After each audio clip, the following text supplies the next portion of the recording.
जय हिंद दोस्तों। उत्तर प्रदेश में बीजेपी में, उत्तर प्रदेश एनडीए में जो इस वक्त अंदर खाने गुटबाजी पर्दे के पीछे लड़ाई चल रही है दोस्तों, वो खुलकर उत्तर प्रदेश की जनता के सामने और देश की जनता के सामने आ चुकी है। पिछले दिनों आपने देखा था कि deputy CM Keshav Prasad Maurya, deputy CM Brajesh Pathak, उसके अलावा सीएम योगी आदित्यनाथ के बीच में किस तरीके से मनमुटाव और टकराव की स्थिति बनी थी। यहां तक कि केशव प्रसाद मौर्य 2 से 3 बार दिल्ली यात्रा कर चुके थे।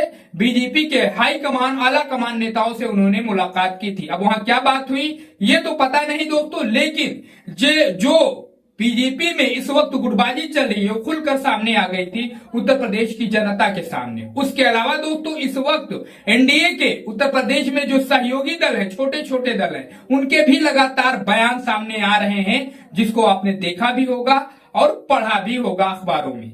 ओपी राजभर को ले लीजिए, जयंत चौधरी को ले लीजिए, संजय निषाद जी को ले लीजिए, अनुप्रिया पटेल जी को भी ले लीजिए। लगातार इनके बयान सामने आए हैं जो ये जाहिर करते हैं और साफ तौर पर ये देखने को मिल रहा है कि बीजेपी से इनकी बैठ नहीं रही है, नाराजगी चल रही है। संजय निषाद के बयान के बाद योगी आदित्यनाथ से संजय निषाद की मुलाकात भी हुई दोस्तों। उसके बाद में क्या बात हुई उसका कुछ मामला समझ में नहीं आया, लेकिन जो गुटबाजी चल रही है खासकर पर्दे के पीछे, वो अब बाहर निकलकर सामने आ गई है। उत्तर प्रदेश में ये खबर भी निकलकर सामने आई थी कि एक मंच पर डिप्टी सीएम केशव प्रसाद मौर्य और डिप्टी सीएम ब्रजेश पाठक मौजूद थे।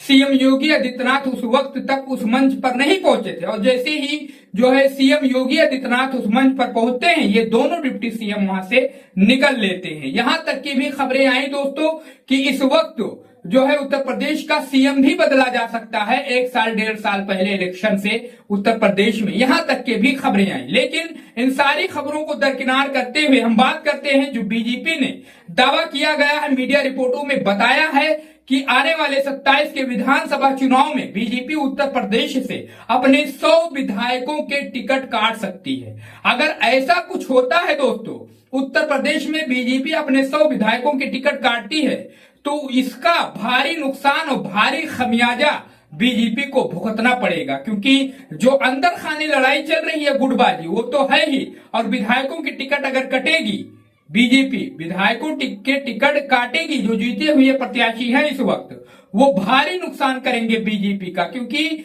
जो उनके समर्थक हैं, उनके कार्यकर्ता हैं, वो काफी नाराज हो जाएंगे बीजेपी से और आने वाले टाइम पर बीजेपी का वो काफी भारी नुकसान करने वाले हैं अगर ऐसा कुछ होता है टिकट काटने वाला मसला उत्तर प्रदेश में बीजेपी के तरफ से। उसके अलावा दोस्तों इस वक्त तमाम पार्टियां उत्तर प्रदेश में अपनी जो कमी बेसी है, जो जहां पर जो पॉइंट जो है मजबूत नहीं है, उसे मजबूत और दुरुस्त करने में लगी हुई है। और इसी टाइम पर बीजेपी में आपस में जो उसके सहयोगी दल हैं, उसके अलावा खुद के नेताओं में घमासान मचा हुआ है, अंदर खाने लड़ाई चल रही है, जो निकलकर जनता के सामने तो आ चुकी है, लेकिन इनके बीच में सुलह नहीं हो पा रहा है। हाँ, वो अलग बात है कि जब मीडिया के लोग बीजेपी के टॉप के लीडर उत्तर प्रदेश में सवाल करते हैं तो वो लीडर साफ सुथरे अंदाज में बता देते हैं ऐसा कुछ नहीं है, सब सही चल रहा है।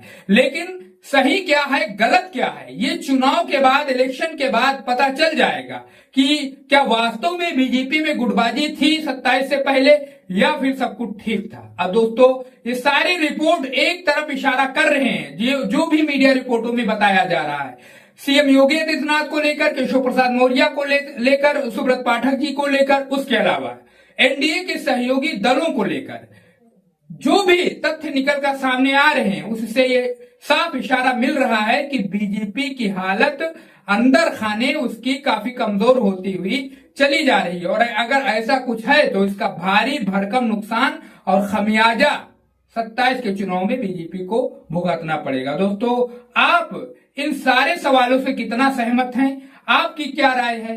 क्या वास्तव में बीजेपी में जबरदस्त अंदर खाने गुटबाजी चल रही है, लड़ाई चल रही है पर्दे के पीछे, या फिर जो नेता बयान देते हैं वो सही? कमेंट करिए अपनी राय, चैनल को जरूर सब्सक्राइब करिए, वीडियो को शेयर करिए।